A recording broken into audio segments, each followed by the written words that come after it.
Jerry and Esther have a house on the hill over here, and they've been enjoying so much looking out in the direction of the Pacific Ocean.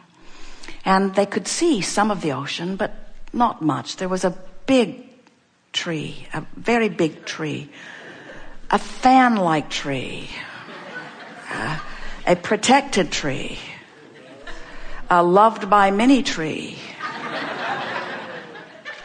blocking their view and the view of several people around them. And so a man that they purchased their house from said to them, we've been trying to convince that man that he should let us feather it out or maybe even take it down. The tree seems dangerous. Occasionally something falls off of it. And he said, but we have tried. We formed a committee and we've asked and we've begged. And Jerry said, well, maybe we could bribe. And so Jerry offered. He didn't use those words, but it means the same thing. He offered money, a lot of money. And the man said no. He had already developed his pattern of resistance. He didn't like people up on the hill bossing him around.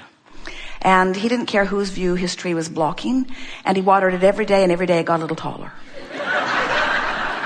And so Jerry and Esther said, of course, that's right. It's his property. He should not be compelled to do something he doesn't want to do. We just wondered if we could make it mutually beneficial if he would like to play with us. But we understand. And they left it alone. And then he sold his house. And so Jerry and Esther sent an emissary to ask him if he would like to maybe remove the tree in order to sell his house. It might give it more curb appeal because the tree was making a big mess and such, and he still was very resistant, and so they let it go again. And then someone new moved into the house, and so Jerry and Esther sent their emissary again. Very knowledgeable landscape architect who described what the place could look like, and these people were not interested. And Jerry and Esther understood. And so they just kept standing on their deck and appreciating the view that they could see and appreciating the perspective of the owners of the tree, truly. And then one night, while Jerry and Esther were not here, a hurricane blew through. And a big piece of that tree fell on their neighbor's house. And now this man is begging Jerry and Esther to take the tree down because now it needs to come down. There are children around. The tree is posing a danger. And Jerry and Esther said, of course. Of course. We made you the offer before. We are happy to honor the offer. So the permit was filed. It was agreed upon because of the danger of the tree. A magnificently efficient tree company came and in one day took the tree down. You can't even tell it was ever there. And now there is a magnificent view of the ocean.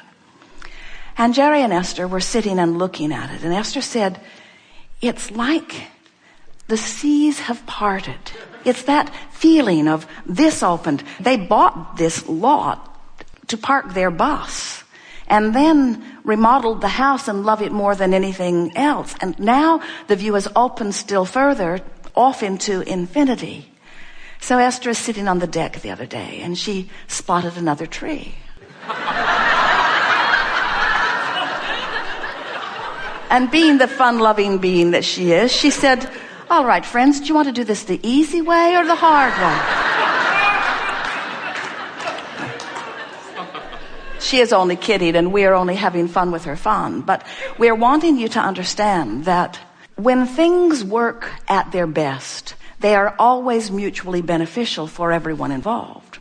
And when you are in alignment with your desire, and your desire is maybe to have a better view, but your desire is also to honor the needs and requests of others, and your desire is also to honor nature, and your desire is also to be in harmony in your neighborhood, and your desire is also to be in alignment. In other words, you hold many desires, all of which are spinning in your vortex of creation. And when you don't use something that isn't going your way as your reason to hold yourself outside the vortex.